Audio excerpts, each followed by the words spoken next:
Hi friends, welcome to judge family. நான் இப்போ உங்களுக்கு புளிச்சக்கீரை நெத்தலி மீன் தொக்கு வைக்க போகிறேன்.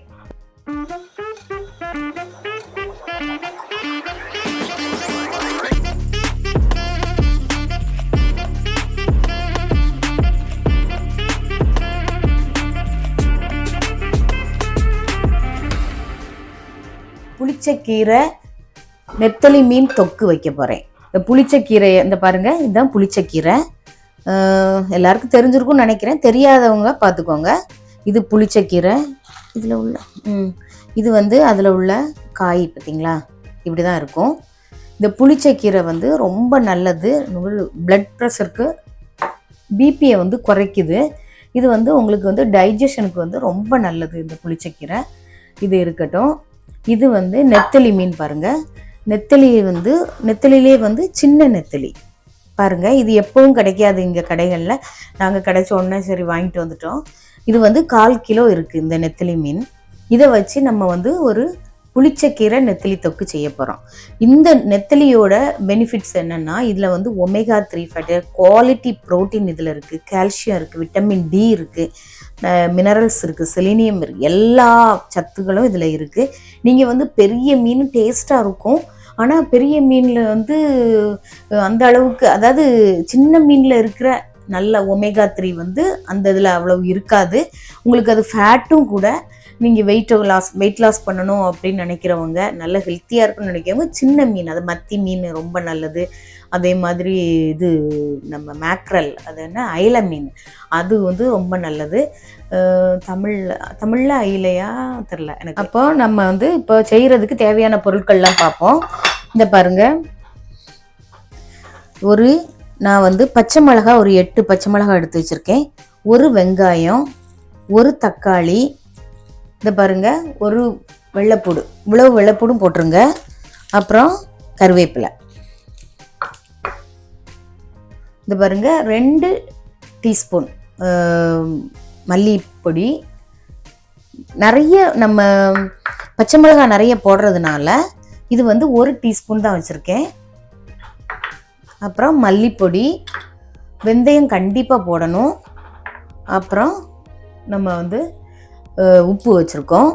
நம்ம புளியே போட போகிறதில்ல. இந்த புளிச்சக்கீரையை வச்சு தான் இந்த தொக்கு செய்ய போகிறோம். புளிக்கு பதிலாக தான் இந்த புளிச்சக்கீரை. தக்காளி போடுறோம், ஆனால் அந்த புளிச்சக்கீரையில் நல்ல புளிப்பு இருக்கும். அதனால இப்போ நீங்கள் புளிப்பாக வர்றது, புளி போட்டால் நம்ம வெந்தயம் போடுவோம்ல, வெந்தயத்துக்கு ஒரு டேஸ்ட் உண்டு. அதனால நான் இப்போ வெந்தயம் போட போகிறேன். இந்த கீரையை இந்த காம்பெல்லாம் எடுத்துட்டு, லீஃபை தனியாக எடுத்து கழுவிட்டு, நம்ம இதை ஸ்டவ்வில் வச்சு நல்லா சாஃப்டாக வேக வைக்கணும். வேக வச்சுட்டு மிக்சியில் போட்டு அரைக்கணும். நீங்கள் நமக்கு இங்கே மத்து இல்லை, அதனால நான் மிக்சியில் போட்டு அரைக்க போகிறேன். இங்கே ஊரில் மத்து இருந்ததுன்னா அந்த அவிச்சதுக்கப்புறம் கொஞ்சம் உப்பும் போட்டுட்டு நீங்கள் நல்லா மத்தை வச்சு கடைஞ்சிருங்க. நல்லா கழுவிக்கோங்க. ஏன்னா ஏதாவது சின்ன சின்ன அழுக்கு ஏதாவது இருந்தால் கூட நம்ம நல்லா நீட்டாக ஒவ்வொரு இலையுமே நீங்கள் இல்லைங்களா, இந்த காம்பை நம்ம எப்படி பிச்சு எடுத்துடலாம். சின்ன பிள்ளைங்களுக்கு, அதாவது இப்போ புதுசாக கல்யாணம் ஆன சின்ன தெரியாத பிள்ளைங்க, குக்கிங் ரொம்ப தெரியாத பிள்ளைங்களுக்கு இது நான் சொல்லித்தரேன். காம்பு வேண்டாம். இப்போ நம்ம இந்த பாத்திரத்தில் போட்டு இதை வேக வைக்கலாம். பாருங்க, ஒரு கப்பு தண்ணி சேர்த்துக்கோங்க. இதை க்ளோஸ் பண்ணி வச்சுருங்க. அப்போ கொஞ்சம் சீக்கிரம் வேகும். இந்த புளிச்சக்கீரை நம்ம வேக வச்சுருக்கோம். அந்த வேகிற டைமில் இந்த வெஜிடபிள், அதாவது வெங்காயம், தக்காளி, வெள்ளைப்பூடி, இதெல்லாம் நம்ம சீக்கிரமாக கட் பண்ணிடுவோம். பாருங்க, எவ்வளோ லீஃப் போட்டேன், வெந்து நல்ல சாஃப்டாக வந்துட்டு இந்த மாதிரி வந்தால் போதும். இப்போ ஆஃப் பண்ணிடலாம். போட்டுக்கிடுதேன். ஆறுனதுக்கு அப்புறம் மிக்சியில் போடுங்க, சூடாக போடாதீங்க. இப்போ பாருங்கள், நிறைய பச்சை மிளகு இருக்குதுன்னு நினைக்க வேண்டாம். இது நீங்கள் உங்களுக்கு காரம், சின்ன பிள்ளைங்களுக்கு கொடுக்குறதா இருந்தால் நீங்கள் காரம் கம்மியான கொஞ்சம் பச்சை மிளகாய் குறைச்சிக்கோங்க. பாருங்க, தக்காளி, வெங்காயம், வெள்ளைப்பூடு இதெல்லாம் வெட்டி வச்சுட்டேன். கருவேப்பிலை தேவை. நான் எப்போவுமே மீன் கறி வைக்கிறதா இருந்தால் மண் சட்டியில் தான் வைப்பேன். மீன் கறியோ, மீன் துவரம், அதாவது தொக்கு எது செய்தாலுமே மண் சட்டியில் செய்யுங்க, நல்ல டேஸ்ட்டாகவும் இருக்கும், கெட்டும் போகாது. மீன் குழம்பு செய்யும் போது நீங்கள் வந்து தேங்காய் எண்ணெயில் செஞ்சீங்கன்னா நல்லா அது வேறு டேஸ்ட்டு. ஊரில் வந்து நல்லெண்ணெயிலலாம் செய்வாங்க, அதுவும் வேறு டேஸ்ட்டு தான். தேங்காய் எண்ணெயில் செஞ்சு பாருங்கள், இன்னும் வேறு டிஃப்ரெண்ட்டாக இருக்கும் உங்களுக்கு அந்த டேஸ்ட்டு.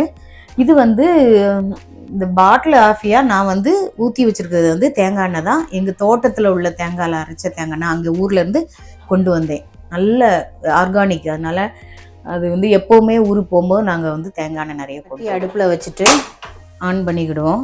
இந்த பாருங்கள், எண்ணெய் வந்து ஒரு 4 டேபிள் ஸ்பூன் ஊற்றுங்க.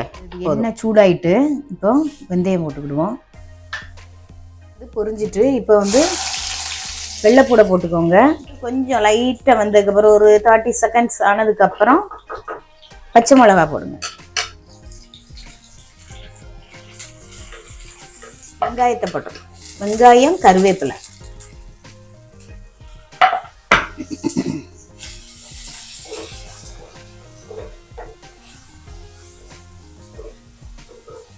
வெங்காயம் வந்து கொஞ்சம் சீக்கிரம் வேகணும்னா நம்ம வந்து கொஞ்சம் உப்பு போட்டுக்கோங்க.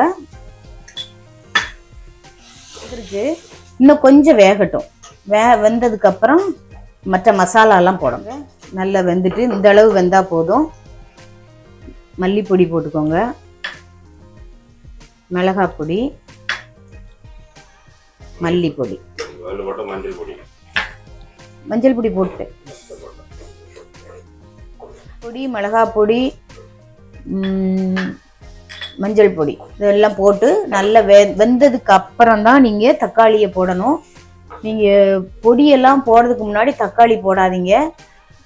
தக்காளி என்னென்னா, தக்காளி வேகும் போது தக்காளி நீங்கள் நல்லா வதக்கிட்டு அப்புறம் பொடி போட்டிங்கன்னா தக்காளிக்குள்ள அந்த பொடியெல்லாம் வந்து மசாலாலாம் ஒட்டிட்டு சரியாக வேகாது. அதனால நான் எப்போவுமே வெங்காயம் வதக்கிட்டு பொடியெல்லாம் வதக்கிட்டு தக்காளி போடுவேன். அப்போ அதோட சேர்ந்து வேகும்போது நல்லா டேஸ்ட்டும் நல்லா இருக்கும்.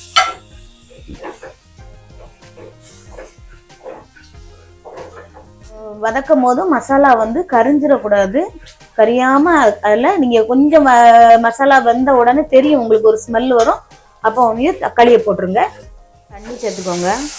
இந்த தக்காளி கொஞ்சம் வேகட்டும். மசாலாவில் உப்பு வந்து கம்மியாக தான் போட்டிருக்கேன், ஏன்னா ஆல்ரெடி நான் புளிச்ச கீரையில் உப்பு போட்டு வேக வச்சேன். வேக வச்சுட்டு உப்பு போட்டு அரைச்சி எடுத்திருக்கேன். அதனால் நீங்கள் வந்து டேஸ்ட் பண்ணிவிட்டு தக்காளி நல்லா வெந்துட்டு புளிச்ச கீரையை நம்ம இதில் போட்டு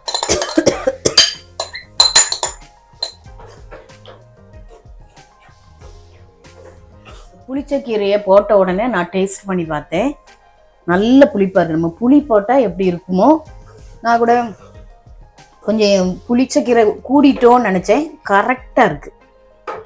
இந்த புளிப்பு வந்து கரெக்டாக. ஒரு அரை டம்ளர் தண்ணி ஊற்றிக்கோங்க.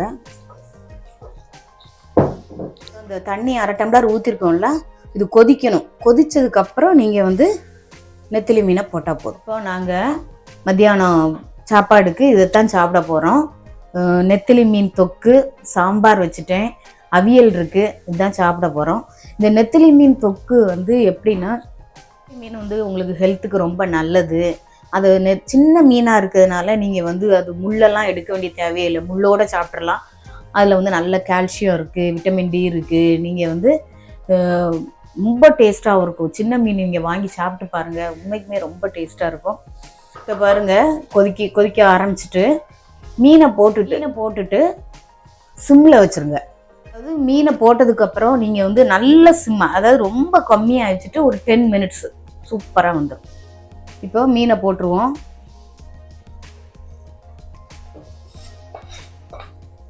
அதுக்கப்புறம் நீங்கள் ரொம்ப அப்படிலாம் கிண்டாதீங்க, மீன் உடஞ்சிரும்.